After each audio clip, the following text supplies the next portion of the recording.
seen Georgia evergreen. I seen a blue sky Kentucky. I seen Colorado Springs.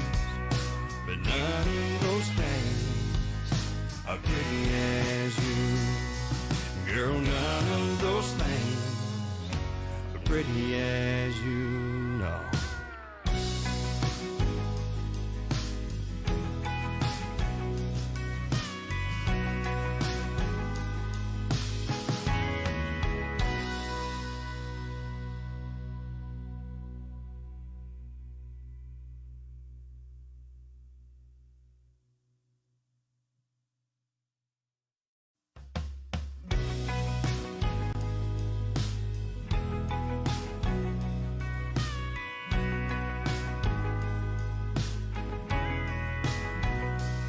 Baby, let your hair down and let's stay on the couch.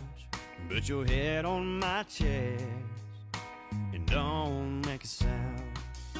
We can turn off the phone, forget about the world, 'cause there ain't one damn thing in it that compares to you, girl.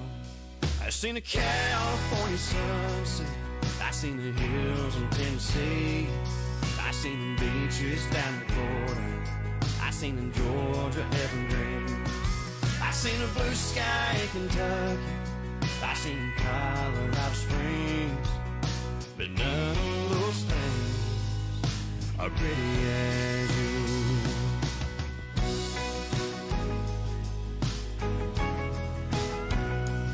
Girl, I can't stand it. Let's move this upstairs. Let me take these two hands and run through your hair. All these things I wanna do are running through my head. Leave your dress in the hall, rip the sheets off the bed. I seen a California sunset, I seen the hills in Tennessee, I seen the beaches down in Florida, I seen in Georgia evergreen, I seen a blue sky in Kentucky, I seen Colorado Springs, but none of those things are pretty as you. No, they ain't, baby.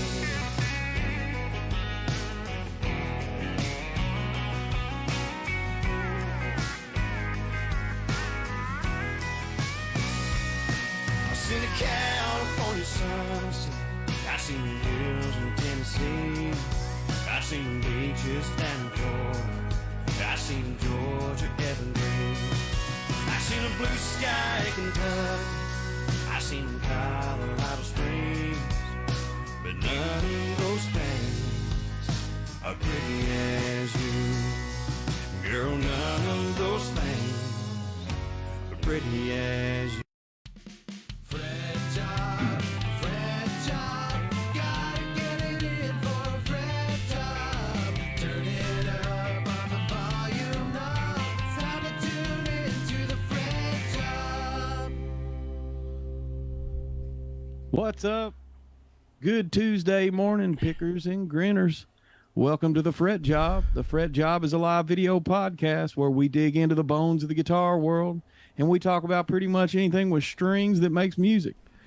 The FretJob is broadcasted live from FretJob Guitars at 816 Stanford Road in Danville, Kentucky. That is Kentucky's premier full-service luthier shop and guitar store. And my co-host here happens to be the owner and professional luthier there at FretJob Guitars, and his name is Brandon Edwards. And good morning, Brandon. All right. What is up, everybody? Welcome to the FretJob. My name is Brandon Edwards. I'm the owner and luthier here at the FretJob, or at FretJob Guitars, not the FretJob. And I'm one of your hosts. And now let me introduce you, Jonathan Recorder, all things real estate, all things dulcimer, ukulele, whatever, harmonica. This guy here is a musical genius and one of the talented guys I know. Well, I appreciate that. I'm glad to be here, man. Plans got a little changed around on us today. We thought we had a couple of guests that were going to be here, and they couldn't make it today. So we're going to work around it and wing it a little bit. Yes, for sure. So we switched up our topic. we're going to talk about buying guitars and some of the things that we look at when we buy guitars, and some of the things that, our advice to you is to look at when you're buying them. So, Yeah, so he's going to give you the player standpoint, and I'm going to give you my player standpoint and my luthier standpoint.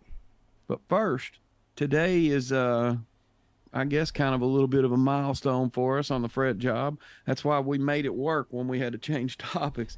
Today is our 25th episode. So, Okay. we appreciate everybody that's watched us since we started doing this, and I've enjoyed it a whole bunch, and hopefully we'll keep it going and things will go good. Hey, Richard Poole, how's it going, man? Good morning. Glad to see you on here. What's going on, Mr. Richie Rich? Anyway, let's get into this topic a little bit. When you're getting ready to go out and buy you a guitar, or even if you're just like taking your young person out to go buy a guitar, it's a pretty good little process. It's a pretty good decision, because even if you buy a cheaper guitar, you're spending a little bit of money. You're not going to get one for $20 down at the Walmart or anything that's going to be an instrument to you. But you're going to spend a little bit of money, and we'll talk about things that are worth spending the extra money on and things that aren't, depending on if you got it or not. So first, I'll kind of take the first little segment, and we'll talk about buying. Where you should buy, what to look at when you're buying, starting out places. So I'll start with like pawn shops, for example. I'll take that as the first part. So when you go to a pawn shop and stuff, you got to know which pawn shop, because there's some pawn shops you go to, they're going to have a used guitar. Sometimes I went in and seen a used guitar over brand new retail. Guitar that's been scratched up, beat up, and they've got it for more than what you can buy it brand new for. Just because it's shiny and you walked in and saw it at the pawn shop doesn't mean you just found a gem in there. And then you can go to some pawn shops and you could find a $600 guitar for $150. Yeah. That brings $650 used every day of the week. So that tells me it puts the ball in your court. You're the one that needs to know the difference. Yes, for sure. They're not gonna tell you the difference. 9 times out of 10, if they're willing to price a guitar in there for way more than what it's worth, then they're not going to tell you the difference. So it's up to you to know what to look for and what to think about when you're going into buying one. One thing I think about, and I know this is crazy because a lot of people will say, well, you're just a brand shopper or whatever, but these brands that have been around forever, even if it's not your thing, like Martin's kind of not Brandon's big thing, and Gibson's not really my big thing, but they're both companies that have been around forever, and they are reputable. They're staples. They're reputable companies. They've been making guitars for a long time, and they're still here because they did well at it. So yes, for sure. And there's other brands too. I'm just naming those two because those are kind of our two things. And another thing I'll mention is like, here's what to know. When you go to big box stores and buy a guitar, I'll give Guitar Center as an example. You go in there, let's say you go to a mom and pop like me, and I quote you a price, the best price I can quote you. You go into a place like Guitar Center, they see that a mom and pop's quoted you for X amount of dollars. They're going to lose money on a guitar to sell it to you. Regardless, and I didn't know this because they're making 100% on the strings you buy on the way out the door and stuff like that, or a big percentage. My buddy worked at a Guitar Center, and me and him talked about it. We actually talked about it, and he told me, he said that their goal was to beat mom and pop prices. He said they had a meeting one time. He said a mom and pop quoted somebody a guitar for $650. Even if they lost money on it, they needed to beat the price. And they don't do that every single time, but they want to put guys like you out. They want to be the only place in town. Mm-hmm. And there's something you lose when you go into that big box store. There's something that's not there that you get when you go to a mom and pop store, and it's customer service. Customer service, the attention to detail. If Guitar Center gets a guitar, and say they make an order from the factory that they get their stuff, one of the factories they get stuff from, and they get it in, they put it on the shelf, they sell it, you walk out the door with it, your relationship's over. It ends right then. And you may find a salesman that you like and may be friendly and may make friends with, but here's another thing I'll mention to you. He has no power in there, though. Yeah, you work, you go. You know, they buy pallets. They can price things for so much cheaper because they buy palletfuls of this stuff. Yeah. Companies give it to them. Companies give them great discounts so they can buy pallets full because they know they're going to sell their stuff. Yeah. I'll give you an example of what I was getting at there. It's like, so the lag guitars. I love those guitars. They're very consistent. But there has been one like the first one you got. You told me the setup wasn't that great on it. So what did you do? You set it up and then hung it on the wall, and somebody walked out of there with a well playable guitar. I try to set up every guitar. So if that had been a Guitar Center situation, they would have put that guitar on the wall, and it would have hung there. And every person that knows what they're looking at, a guitar player that knows anything about it, they go in.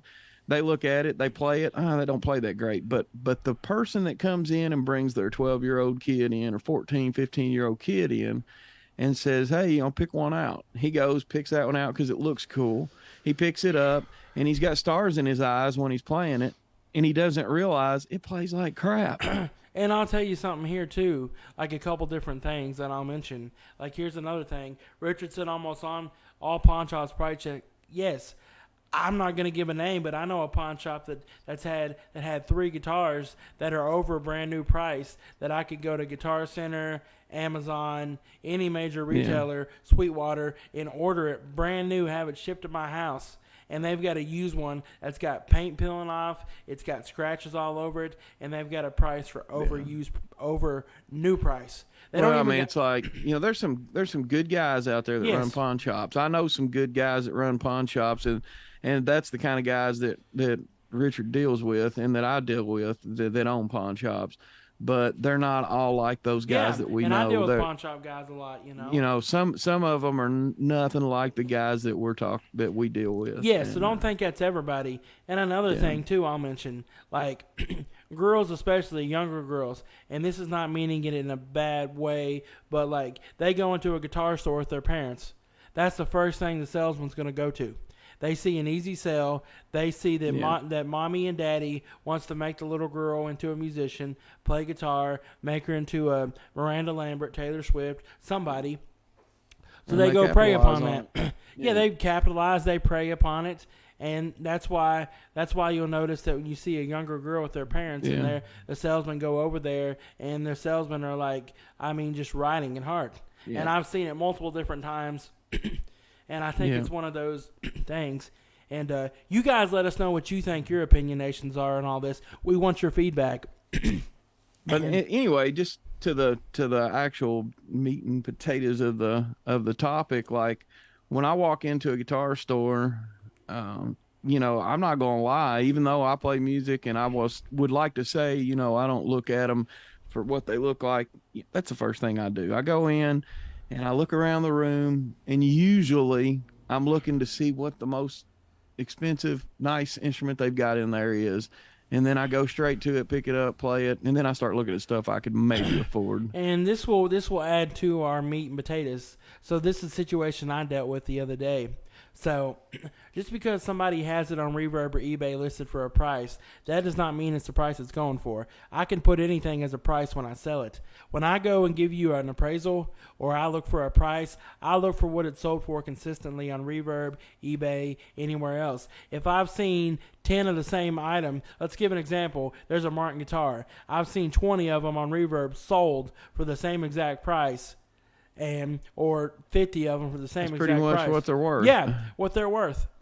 Just because somebody has it listed for more doesn't mean they're going to get it.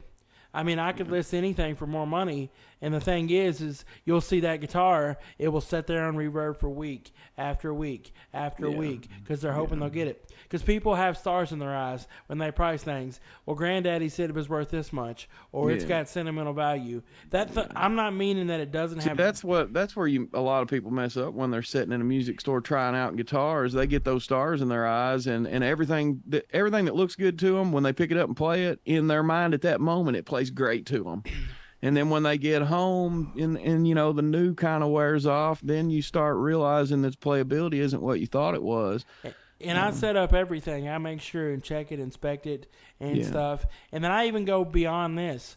after you buy a brand new, not used, brand new guitar from me, as long as it's within reason and you haven't messed with the guitar, you haven't done anything stupid with it, it's something you want the action adjusted a little bit or something, I don't mind helping after you bought it for free.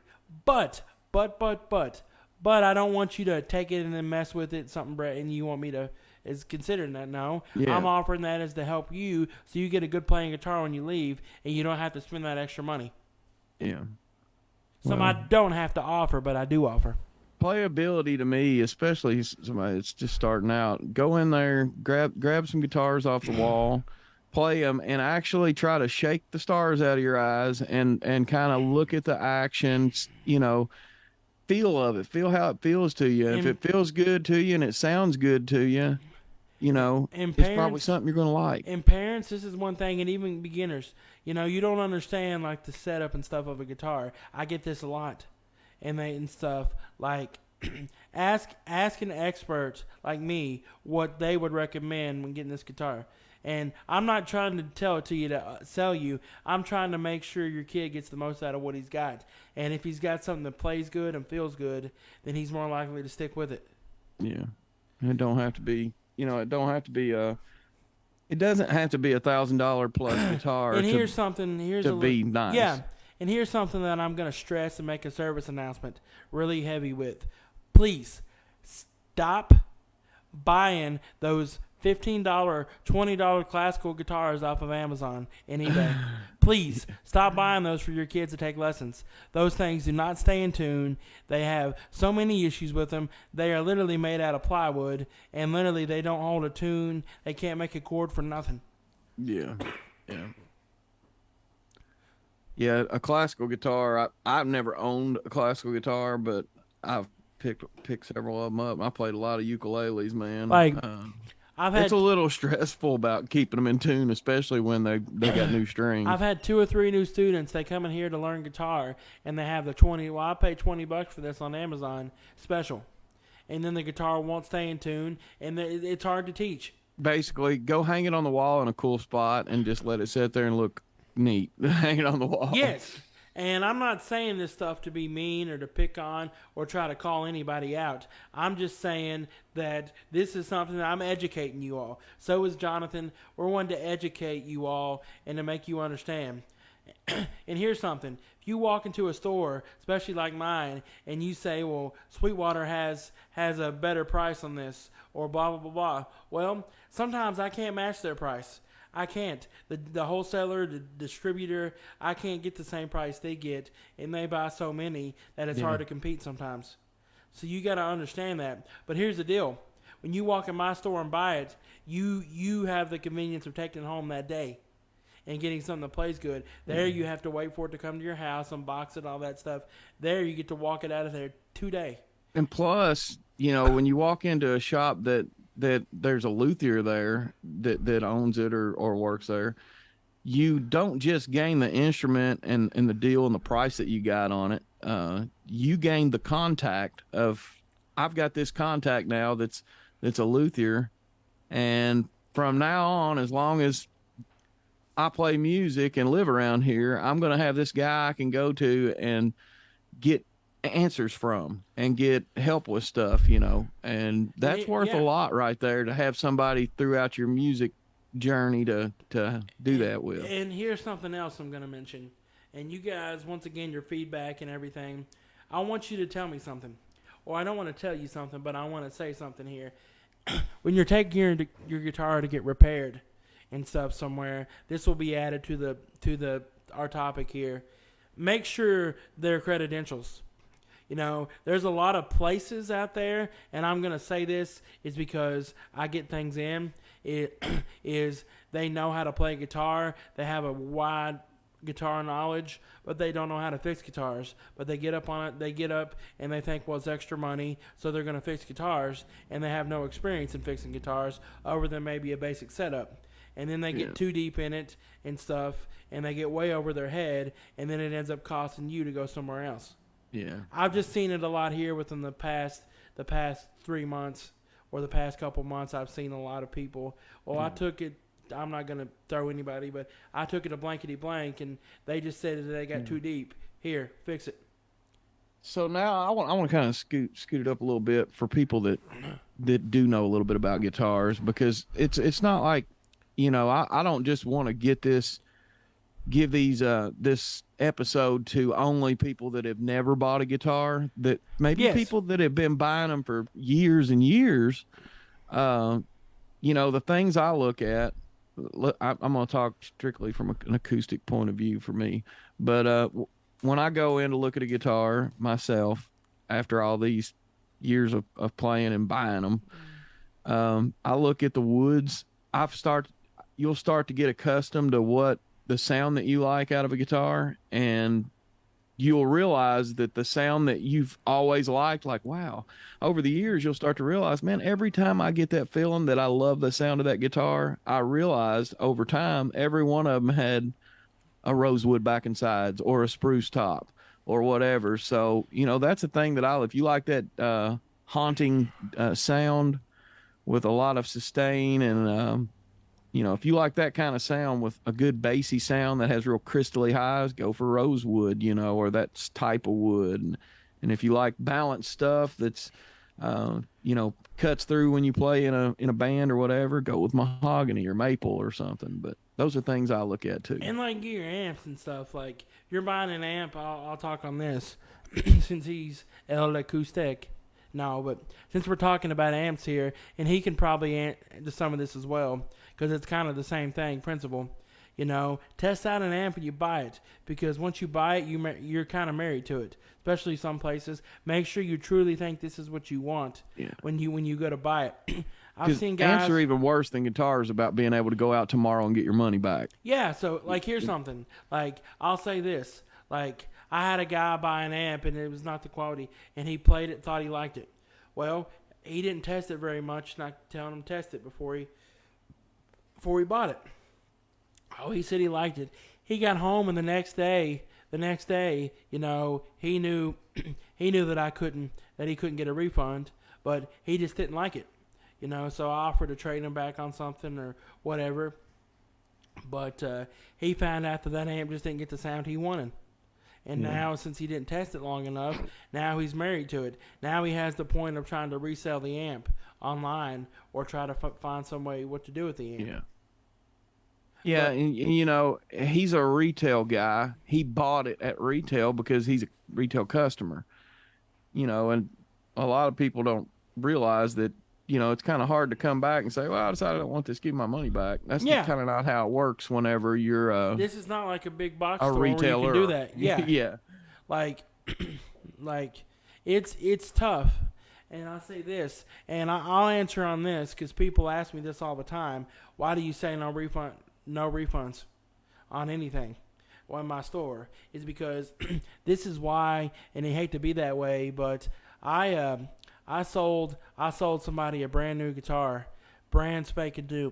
A lot of people played it. It was a great guitar. Well, this dude went home. He messed with the guitar, did a lot of damage on the inside of the guitar and stuff that I didn't see, didn't know about. Did a lot of damage on it, broke something, really got this guitar out of whack. Said he walked out of here and bought it that way, even though it was a brand new guitar, straight from the factory. I ended up giving a refund. I ended up losing. Had to end up, the guitar just was too much to fix. And I ended up fixing it and reselling it. Yeah. So I had to take the guitar, I had to dish money into fixing it, which cost time and is not cheap to fix.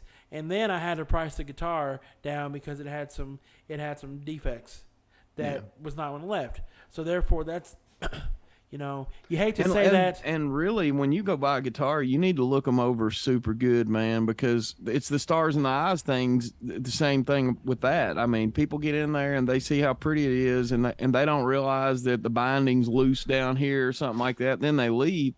And it's not like you're not the only. Frizzell Guitars isn't the only music store that has a no return policy. A bunch of them do. And that's because people abuse those return policies over the years. Yes, and this is something I'll mention too, like repairs. This is something like I tell people tell me how they want their action on their guitar. Don't walk out of here until you're happy. Yeah. I know you're in a hurry. If you got to come and you're in a hurry, you wait to come until you're not in a hurry, till you have a second to really feel this guitar out. I had a guy that literally, I asked him, "How do you like your action?" He told me. I said it exactly exactly how he wanted it. He played it for probably 10 minutes sitting there. Well, he leaves. Hour He later, was calls tickled me to death back when up. he was sitting there, wasn't he? What? He was tickled to death Yeah. when he was there picking it up. 10 minutes later, this action, I just want it raised. It's just not. I don't know. I guess that's kind of the thought of the day for me is don't get stars in your eyes when you're buying stuff, because be rational. Think about what you're buying. Do you really want to? Like, it sounds like that's what he did. He got stars in his ears and his fingers. He came back over there to pick his guitar up. He's excited. Oh man, I'm getting my guitar back. I got it set up. And then when he got there, it just felt great to him until he got home and played with it for a while. And then he decided he wasn't happy or something. Richard said there are very good buys out there if you are patient. I have a 1970 Sigma D28 that was bought at a flea market. I gave $100 for that. That I like as much as a Martin. Each guitar has its own voice and all. And you answer to this because you played that guitar. Yeah. You know about that guitar. He's telling the truth. That guitar, I mean, it's not a real super expensive guitar, but back in the day when it was built and sold new, it was known to be a good guitar. And the one he's got, I've played Sigmas I wasn't that impressed with, but that one I am impressed with. I've played several that I like from Sigma, but that's a nice guitar. It's rosewood, spruce, plays great, sounds great. I listen to it every weekend just about. Yeah, so I mean, if you don't know Richard, he's an incredible singer, and he does some great songs, him and John. And I look forward to seeing those every week when he sends me a message and says, "Hey, check out what we did." Yeah, that just brings a smile to my face to see fun, people man. doing music and stuff like that. We have a lot of fun, man. Rick's getting into songwriting more and more, so we got new stuff to work with right now. So I'm liking that. Oh yeah, for sure. So that's absolutely great. And I'll mention something else. Like we're still on our topic, like. Gear, make sure that's what, look over what you're buying, like he said, and know that also some things, know when you're buying used, you're buying used. Sometimes used can be abused. It depends. Sometimes not. But you just got to know when you're buying a used instrument, it's like a new car. You're buying something used. Yeah. So, and instruments, man, people probably think that it's really easy to keep one immaculately perfect. It's not. It's really hard to keep one perfect. I mean, I've got instruments that I felt like that I've babied. And then I realized, I didn't really baby that like I thought I did later on because... Was that the Martin? Well, the Martin, just about any of them. If you pick up an instrument and play it for any amount of time, all that stuff's going to happen. And I'm going to tell you the best advice about babying here. This is what he gave. And this is something that I learned from somebody that was a wiser Luthier than me. Play the dang thing. That's what they're made for. They're going to get scuffs. They're going to get who gives a crap. They're made to be played. They're not made to be swaddled up and rubbed. But now I'm mindful. I'm pretty hardcore about it because I realized some spots on some of mine over time. Be mindful. I'm not saying go out here and just don't give a crap. When I hand one to somebody, I'm like, hey, man, check that buckle. You know what I mean? Yes. Or whatever. Your I zipper. agree. I agree on that point. Yeah. But like when I also say this, like when I say I agree on that point, but when I say like don't be afraid if you put pick guards crack, if you do a little bit, don't 100%. Like yes, there's times when you can to make sure, but also if it does, you ought to see some of these musicians out there that got these incredible guitars and how they look from playing. And if you do hand it to somebody and they buckle rash it or something like that, because that's a feeling hurting thing right there. When you go out and buy like a $2,000 guitar, you would cry then. I had a guy I seen a guy at a show. He had a D45 that had belt buckle rash all over the back of it. Yeah, that's crazy. Like if you pay thousands of dollars for an instrument and you hand it to somebody and think about how much a D45 is, and think about I know, and the belt buckle rashes on the back. You're talking $10,000-$12,000 guitar, but they'll take that guitar. If you hand it to somebody and or they ask you, can I play that or whatever, and you give it to them, and when you get it back, it's got a scratch on the back of it because they had a zipper or a buckle or whatever. When that happens, don't get mad at them because you're the one that went and paid thousands of dollars for the instrument. So, make sure when you hand it to somebody, you look or ask. I will tell you when this is uncool situation. So my Gibson Les Paul, when I was at my old location, I had it behind my counter, and I had a sign that said, "No, off limits. Do not come behind here. This is off limits." Yeah. Everything okay. Well, I'll never forget this. I was standing there one day, no joke. I was literally standing there one day, and I was talking to a guy about an amplifier I had. Actually, it was a I want to say it was a Vox amp I had. It was like an AC-10 or something. I don't know what it was, but it was a Vox amp. We were talking and going over and stuff, and he was wanting to buy it. And I said, okay, that's great. So we started talking about price, point, everything like that. And going. Well, I noticed this guy came in, and I spoke to him. I said, hey, how are you? You doing all right today? Yeah. So I said, okay. And I mean, plain as day, sign. And he already walked over there once, and I said went to walk back. I said, hey, that's side's off limits. No past here. Okay, sorry. Great. Well, he went over looking. You know the Elvis guitar. Those of you that come in my store, you know my Elvis workpiece. So I looked, and I was like, hey, look at this. I was like showing him, and I'm like, hey, I will be there. I will be right to help you, and just give me 1 second. Well, he's looking at the Elvis guitar, just saying, well, I'm looking at that, and he's in awe. Well, then he goes over and he's looking at a guitar I had. Well, about the time this guy's finishing up and I'm showing him a feature bend down, I get back up, and as soon as I get back up, this guy's behind the counter, has my Les Paul case on the counter, opens it up, props it down on his keys. Oh my goodness! And it didn't scratch it, but it put an indentation in the finish, so it made the finish kind of a little. It made like a little indentation in the finish. Yeah. And I was so mad. Like, he picks this thing up, and I mean, I kid you not. I'm reading Rick Richards' comment here. It says, John is very picky when it comes to guitar care, and I am the same way most of the time, especially with his instruments. LO. Amen. Yeah, Can we get an amen in the chat? I'm probably a little over the top. Come on, Richard. Can we get an amen in the chat? But I worked on it, so you have nothing. I had more pressure than you did. Oh, yeah, man. Rick, when Brandon had that Martin working on it, I'm sure I had him tore all to pieces. No, I get people like you all the time. Yeah, I bet. I get people that are worse than him. Thank you, Richard, for the amen. Yeah. Hallelujah. That's funny, man. But yeah, we have you have a lot of money in that stuff, and and everybody that plays music, they know that it's an investment to play it, and it's up to you to take care of the stuff. I had somebody that was mad on a $200 guitar that I left a fingerprint on the back of the neck.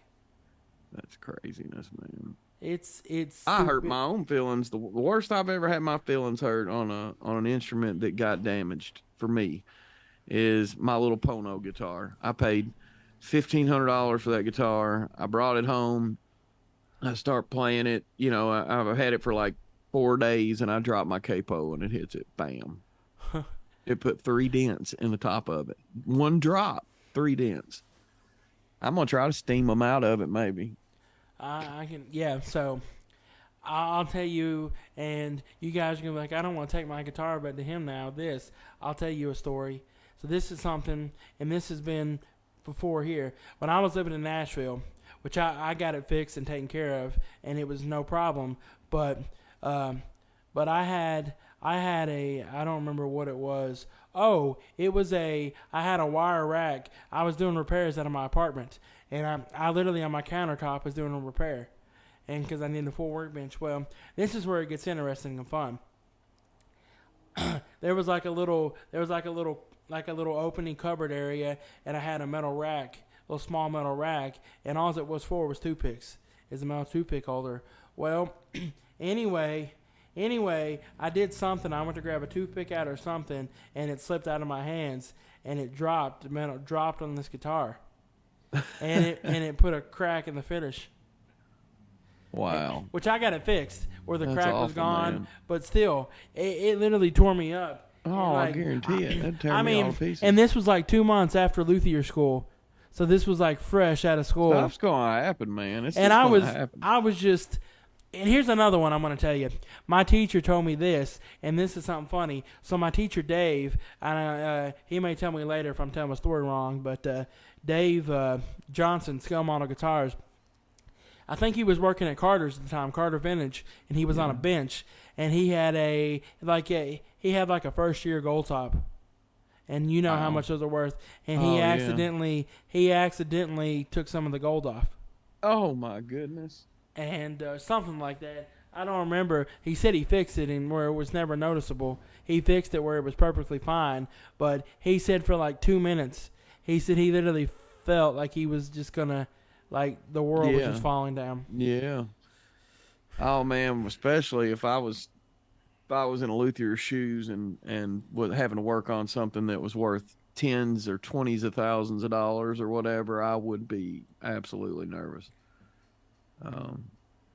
But you know, you got to take care of the stuff you get. So you're going to end up letting a luthier handle it probably if you keep it for any amount of time. I used to not realize that.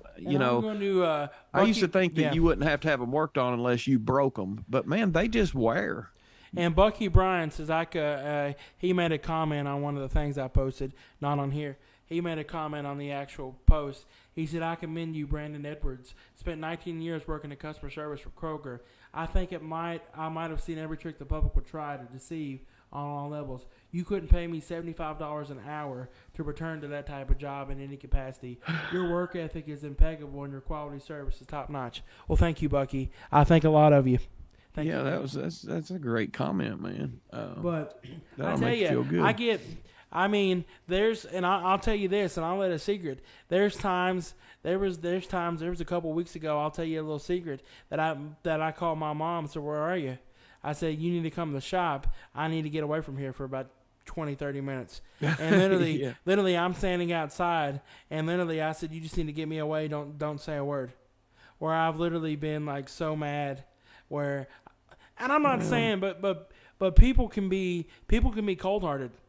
People can be cruel, man. People can be cold-hearted and cruel, and people can get mad over nothing. And they can tear you apart and make you feel like you're worthless.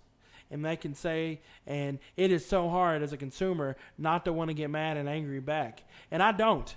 There's only a few occasions where I get angry. You really have to say something that's not cool to make me mad. And that's when you start bringing up personal stuff, or you say something that's just not cool at all. Yeah.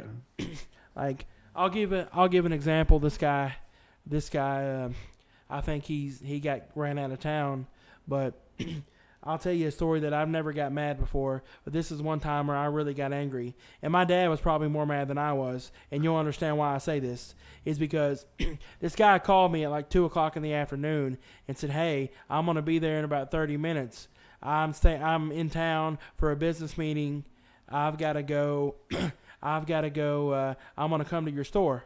He said, "I'm not from Danville. The clerk's telling me how to get there." At the office. He was saying at the Comfort Suites over there by the cinemas. So those of you that know Danville, you know what I'm talking about area-wise. So he says, "I'll be there in about 30 minutes. I said, "Okay." I said, that's fine. Well, 4:00, I close at 6. 5:00 rolls around, and I said, Mom come up, and she watched the store for the last hour for me. She said, "I watched the store for the last hour for me." While I went to pick up T-shirts. Somebody made me T-shirts, and I went to pick up my T-shirt order before they closed. So I get there, you go pick up my T-shirt order, all that good stuff, and my mom, I get a phone call from my mom, and she's upset. She said, she calls me. "This guy's here, said that he was supposed to be here, that he wants to buy some strings." Well, anyway, I told him to pack. Well, he didn't. Well, apparently his card wasn't working or something like that. Blah blah blah. Well, he ended up getting the strings, and he wanted to use my workbench and my tools to restring his guitar, to work on his guitar. And I said no. I said, "That's a liability issue. I can't let you do that." I said no. Well, anyway, I said, "I'm sorry, sir." He said, "Okay." We hung up. Well, about 5 minutes later, my mom calls me back, and she's all tore up. He threatened to whip her.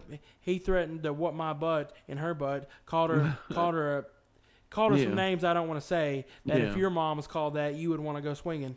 And I'm not one to fight, but he called my mom some names you don't call a lady, and said that he was going to whoop my butt the next day. He was going to be in here bright and early. All over wanting to Use my workbench. use your workbench. Because he didn't have one, because he didn't have any tools, because he's in the hotel room.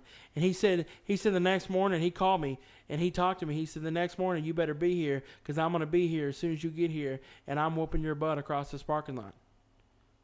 And I mean, he was dead. I mean, he said he was dead serious. He said, I'm not joking. We're going to fist fight. He said, I'm going to wear you out across this parking lot. That's crazy, man. And I mean, he was making There's you a good tip for buying guitars. When you go into a music store, don't pick a fight. And so I was nervous, and he called my mom all sorts of kind of things, almost made her cry. And he was being a real jerk. He left. So I thought about it. I said, I don't know what I'm going to do. I'm not going to fight somebody. I said, I'm not. I said, I think the best thing I'm going to do is probably call the police department or sheriff's department, have somebody come up there and just say, hey, somebody's making threats against the store. Yeah. And whatnot. And I said, I'm going to go the other way around and see if he's there.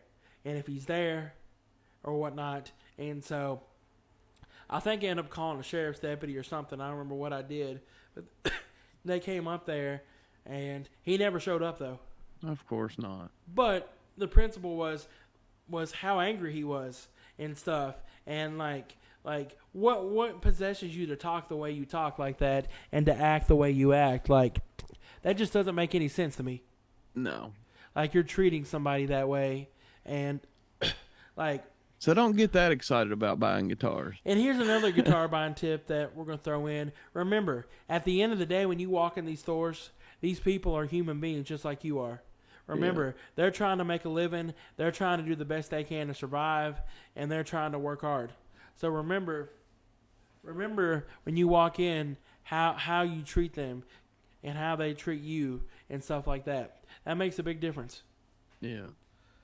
Because at the end of the day, these people are not your enemy; they're your friend. Well, that goes back to going to a department style store, or big box store. Most of the people that are in there, they don't have the investment into it that a mom and pop owner has into it. You've got, a guy like you that owns a little store. You've got everything you've got into this stuff. You know what I mean? So you're gonna want to make happy customers. When they walk out, you want them to have a smile on their face so they'll walk back in, Richard says next time something like that happens, give me a holler. So Richard's going to bring the Waynesburg Mafia. No. I make little jokes. Yeah. But, I mean, it's I'll tell you a guitar buying story of mine that really sticks out in my head is when I go out, as a music store owner, sometimes I go to other counties that are like far away from my county, and I go to stores that I've never been to, places that I never go. Well, you got to see what other people are. You have to go out and see what other people are doing that are doing your business. I was in northern Western Kentucky, something like that. I remember we're at this little music store. It's on a main street, and I walked in. And this is something that my experience, and I'm not going to say the location, but this is something that turns me off.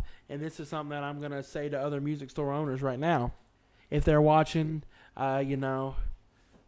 hey, what's up, Matt Smith?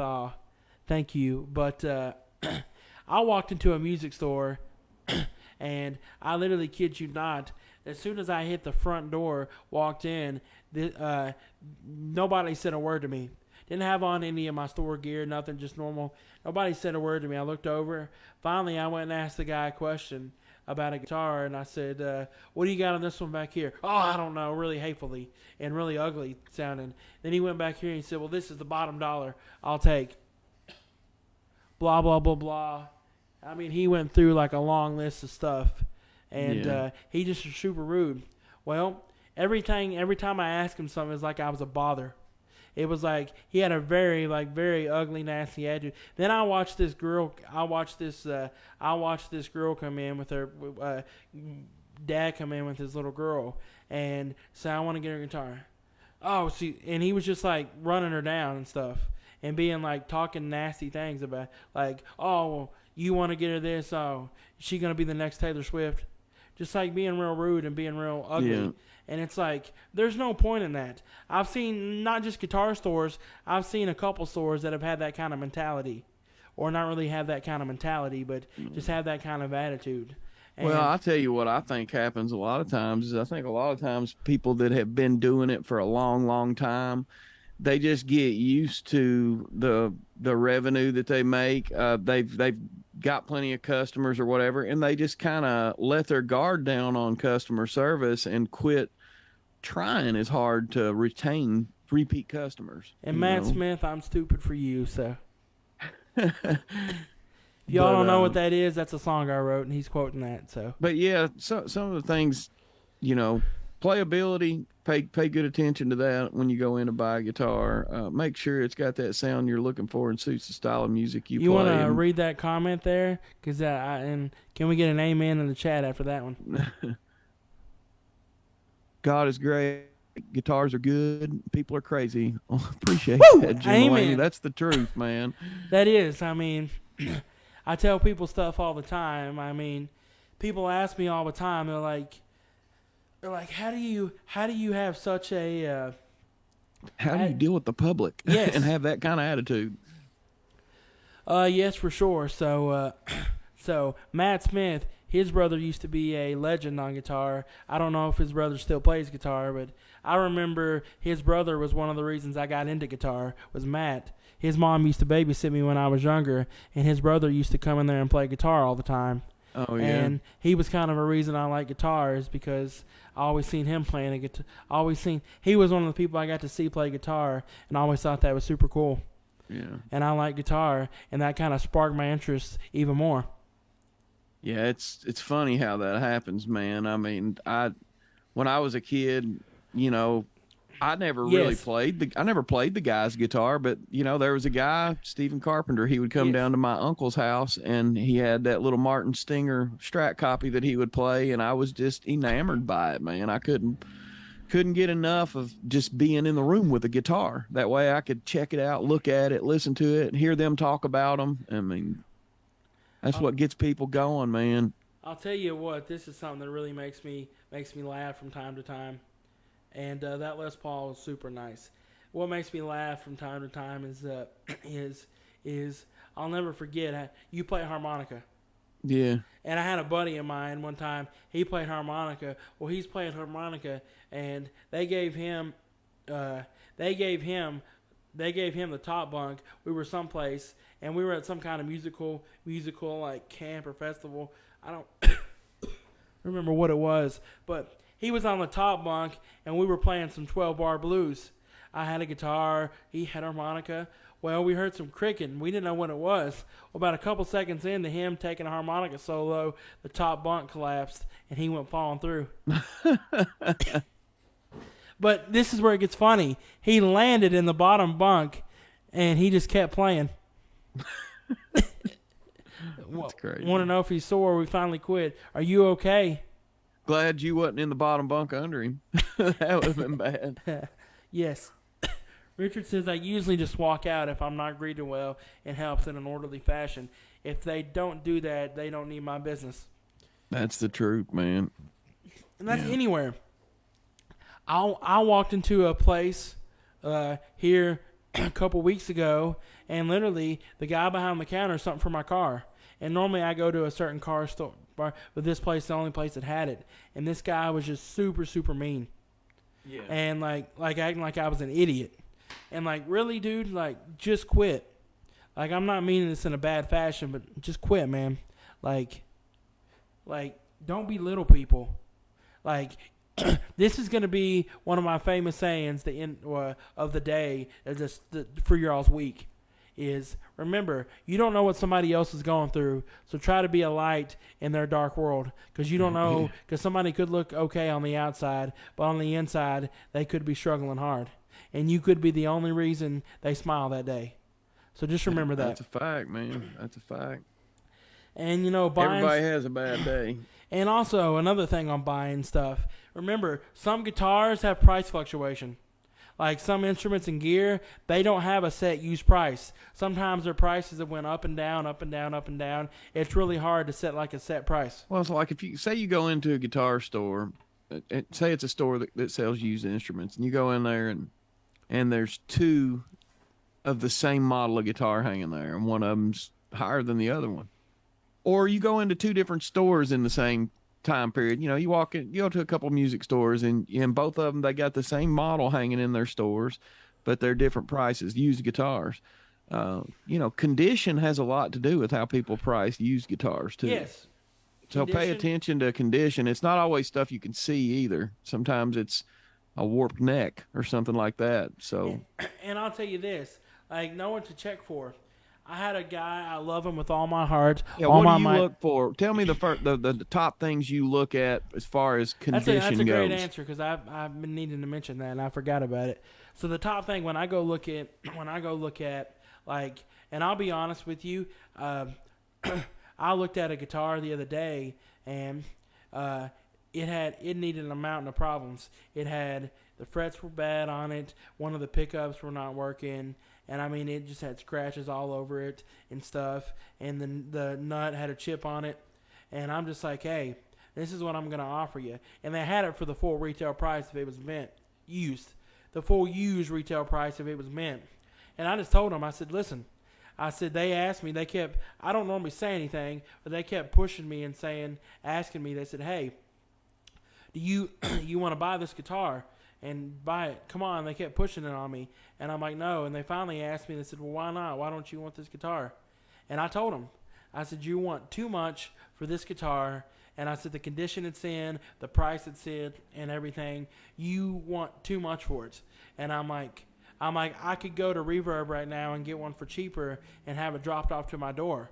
And I said, and I'm not doing this to be to act like I'm a know-it-all, but you're going to ask me and push me, then I'm going to tell you the truth. Mama didn't raise a liar. So, that's the truth. And I look for if it has a warp neck. I check different things. I check the frets on it. If the frets got uneven, sometimes I've went as far, if I know I'm going out guitar hunting, I'll bring a fret level to check the frets if it's got any rock to it. Oh, like a straight edge? Yep. Yeah, like a fret rocker. I'll bring a fret rocker with me and stuff and check. People think that it's stupid, but I check for things like warp necks. I check to see if it's, pickup, especially amps. I look to see if the screws are missing. That means somebody's been in it, working on it, or fooling with it. I look for a lot of different things. Like when I look for guitars, I look for fingerboard condition. I look for the finish condition. I look for the tuners. Stuff like that. Things that, I look for cosmetic things. Then I look for cosmetic things that can be fixed, that will not cause any, like, I look for things that you could clean up and you make it mint again. So, like, I found a guitar that had gunk all over it, but I cleaned it up, cleaned the frets, cleaned the board, polished it up, and it became pretty good guitar. Yeah, a mint condition guitar. So like, what if you walk in? Answer me this: if say you walk into a guitar store and you pick one up and you love everything about it, except for you see a little bit of bow in the neck, and that's got the action kind of janky on you. But other than that, it's a crazy great deal on the guitar. Other than that, it's beautiful.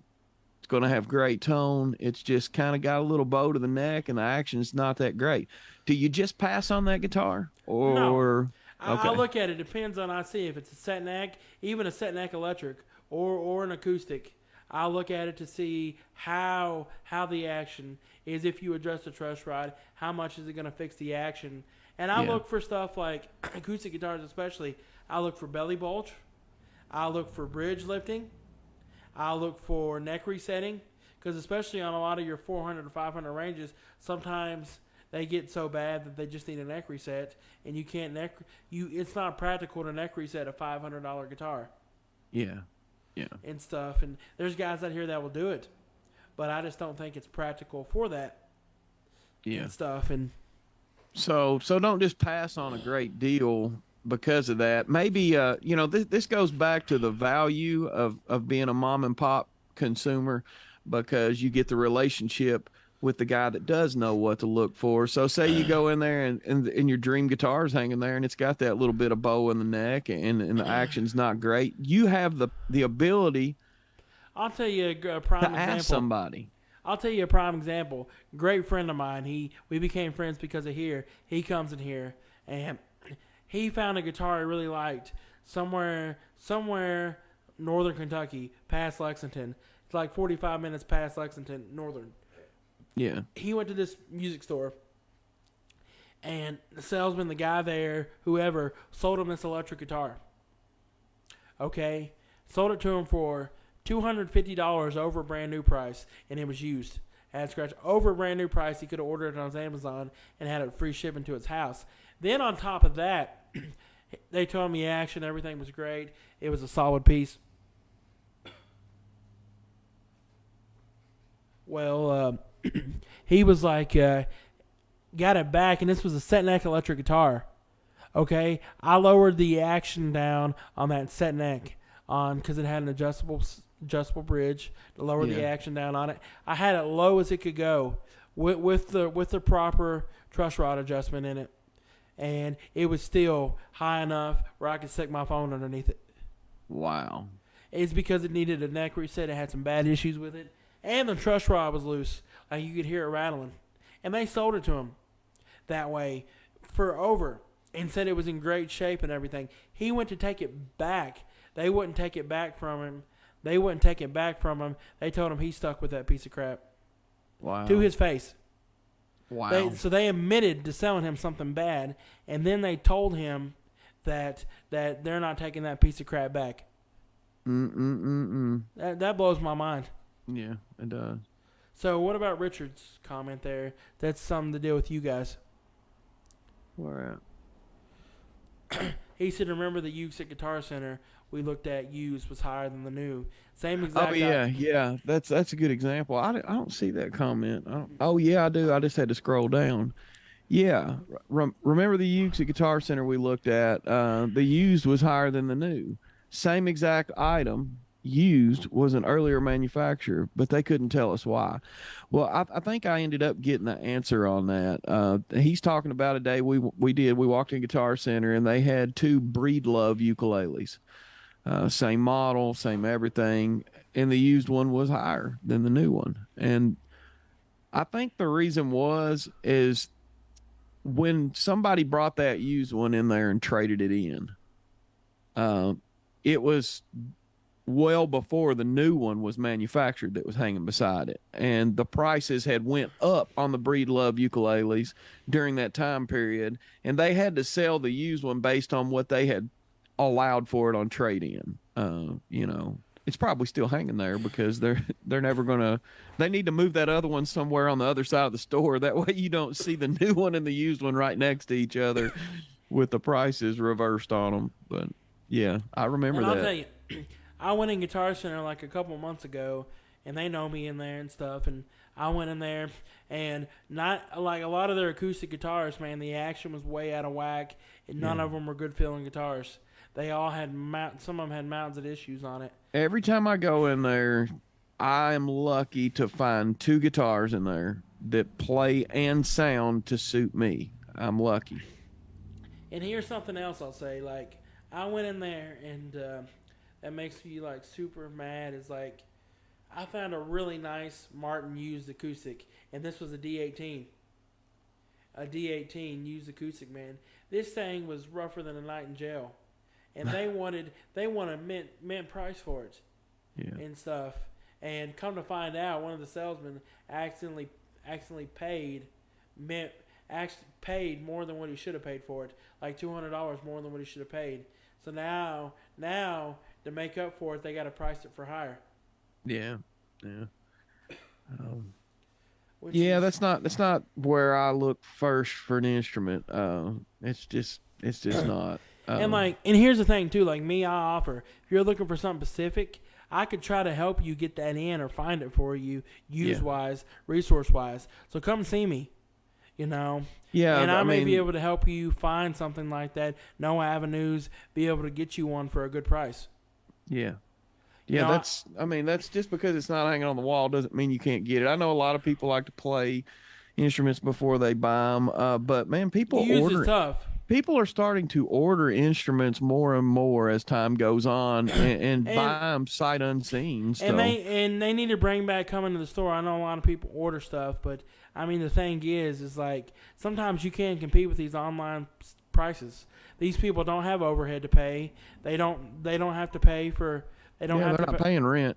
Yeah, I know a place that has an online store for music. They don't have to pay a single dollar for rent. Hey, Lloyd Lewis, thank you for liking the stream. Yeah, matter of fact, there are people out there that have a guitar sales business or instrument sales business, and they don't have a store. They don't even have a warehouse because they never touch the instrument. What they do is they have it drop shipped from a wholesaler or a manufacturer, whoever they're tied up with. They'll have it drop shipped straight from the manufacturer or the wholesaler to your doorstep. They get your money, and they never even had to buy it. They paid for it with your money and then had it sent to you. And then they just keep the profit. There's people out there that have businesses just like that. Yeah. Drop ship. And I know a guy that had like the same thing. Like I know a guy that had a business, and that's what he's doing. And the thing is there's guys out there that don't have this overhead, so they'll sell a guitar, they make $20 on it, and they make $20 on it. Yeah. And the thing is that kills businesses like me that are trying to make. Go ahead.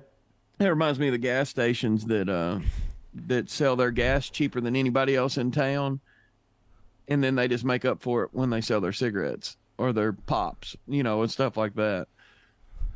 Richard had another comment on there. It just showed up. Said, I was at the music store Saturday. I played 8 guitars, all solid wood. One guitar had good action. One. That's 1 out of 8. That's crazy. And only that guitar impressed me the most. $549 to $2,500 range. So he's playing guitars from $549 to $2,500, and a $650 guitar was the best. And this is something I'll mention as well. Like, yeah, it's not always a price tag shopping thing, man. Once you get up over $1,000, you're getting into the range of decent stuff. So don't go buy the $2,500 one without trying the $800 one. And here's something I'll mention too. Like, don't let people sell what I do as a luthier short. Like, I had a guy here recently, and I'm gonna make a comment on this. He went to a place, and he wanted to get his guitar fixed and stuff. And he had mentioned that he was going to take it to me on a Monday, but I was closed. So he went to take it up there to see. And they told him, basically point on point, that taking your guitar to a luthier doesn't mean nothing. And that all you're doing is paying for a title. No, the thing of it is that bothers me too, because I know that's what they told him. I've been watching people build guitars, video of people building guitars, and I've been reading about building guitars and tone woods and all that it takes to make a nice acoustic is what I'm talking about. But I've been, learning about this stuff for years, and these people that will say that they're a repairman and that work on stuff and they don't have any formal education. Some of those guys, like I know I'm going to give an example, like Mark Eubank. He, in my opinion, he's a master luthier. Yeah. He's made over 1,000 instruments probably, and he makes some awesome stuff. He has no formal training. He's a craftsman though. But he has woodworking experience though, don't he? He has woodworking experience. But there's guys out here that work in music stores that are repairmen, as they call themselves, and they will tell you things like that, like, what's that guy, Brandon got that I don't have? Well, what he's got is he's got credentials, like we were talking about a second ago, and training and experience in doing this. Yeah, you can gain experience in repair work by just starting to offer repairs, but how many people are you going to scam before you figure it out that you weren't doing a great job on them? You'll eventually get good at it, but you'd be better off to take your guitar to a place where somebody had some formal training on it, Yeah, because an acoustic guitar is not a simple little kid's wooden toy. yeah, It is, it's a very elaborate device. and I have an example here, and this is something that really bothers me, and we're clearing this out in the air. Is I have a place that's a little bit of ways away from here, and they had themselves a guitar. Sorry, just making sure. But they fixed the guitar. Well, the guy brought it to me and said he didn't think the guy knew what he was doing. Thought he was more of a guitar player than he was a repairman. I didn't answer to that. All I said was, "Well, I don't know. My name's Ben and I ain't in it." If that makes the famous words. So I said, I'll look at it. Well, they asked me for my opinion and to fix it. What was wrong and all this stuff. I point out this. I point out that. Honestly, from my experience. And it's like, okay, well, I fix it, show this, show that, and everything else. Well, this person goes back to the place where he got it fixed at originally. Takes the guitar up there, drives 45 minutes, takes the guitar up there, shows it to him. Well, then they're mad at me. Then the guy that does repair, they're mad at me, and they're all mad at me, and now they got beef with me because this guy, I didn't tell this guy to go up there. I just did what he asked, fixed it, showed him, and did my job. What were you supposed to do? I mean, if somebody comes and asks your opinion on something, what kind of a retail guy would you be, or a salesman, or a business owner would you be, to say, yeah, I'm not going to look at that because you took it up here and had these other guys look at it? I'm not going to get mad.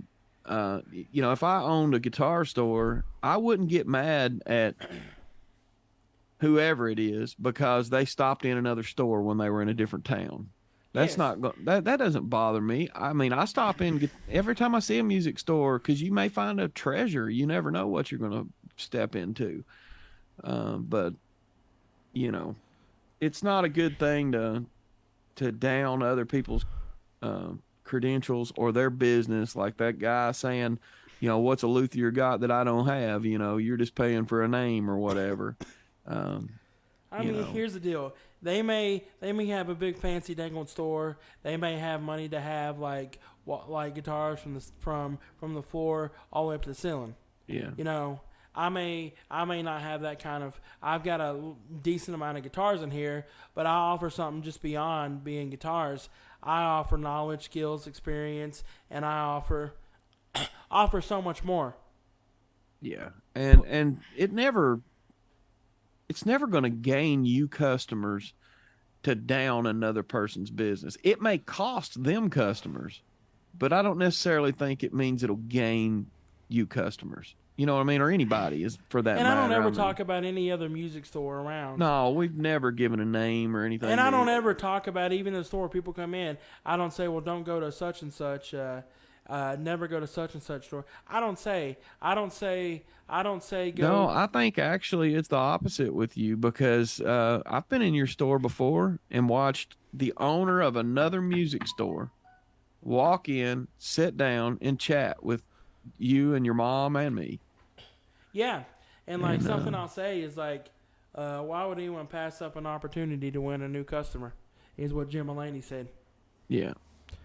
And I mean, the thing is like you try to have the same attitude and same stuff to people, as always. And you'll have guys that will say stuff that are not going to be true to get crap started. You're always going to have that. But then you can always tell when the guys come in and they're genuinely honest about what they say.